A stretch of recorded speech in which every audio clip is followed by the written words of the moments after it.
বন্ধুরা water update নিয়ে আসলাম আরেকটা। এখানে এক ভাই অর্ডার করেছেন 2.1 এমপ্লিফায়ার, যেটা নিয়ে আমাদের অনেক ভিডিও রয়েছে পেজের ভিতরে। তাও আবার বলে দিচ্ছি, এটা 200 ওয়াট এমপ্লিফায়ার, 50+50 ওয়াট দুই চ্যানেল আউটপুট দিবে এবং সাবউফারে 100 ওয়াট আউটপুট দিবে। তিনটা 10 ইঞ্চি স্পিকার চালাতে পারবেন। এখানে একটা সুইচিং সিস্টেম রয়েছে যেটা বেসটাকে বাড়ায়। পাঁচটা ভলিউম রয়েছে টোটাল।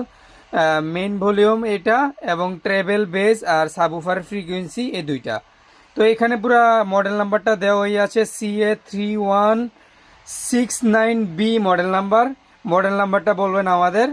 আর তার সাথে অর্ডার করেছেন আরেক ভাই 5 ভোল্টের একটি এমপ্লিফায়ার, যেটা আমরা সবাইকে দিচ্ছি খুবই কম প্রাইসের ভিতরে, এবং এটার সাউন্ড কোয়ালিটি খুব ভালো। যাদের লাগবে এই দুইটা প্রোডাক্ট, যদি কারোর লাগে আমাদের সাথে যোগাযোগ করবেন, স্ক্রিনশট দিবেন ইনবক্সে, এবং তাহলে আমরা দামটা বলতে পারবো। আর আমাদের অর্ডারের সিস্টেম হলো ডেলিভারি চার্জ আগে অ্যাডভান্স করতে হবে, মালের টাকা মালটা হাতে বরাবর দিবেন।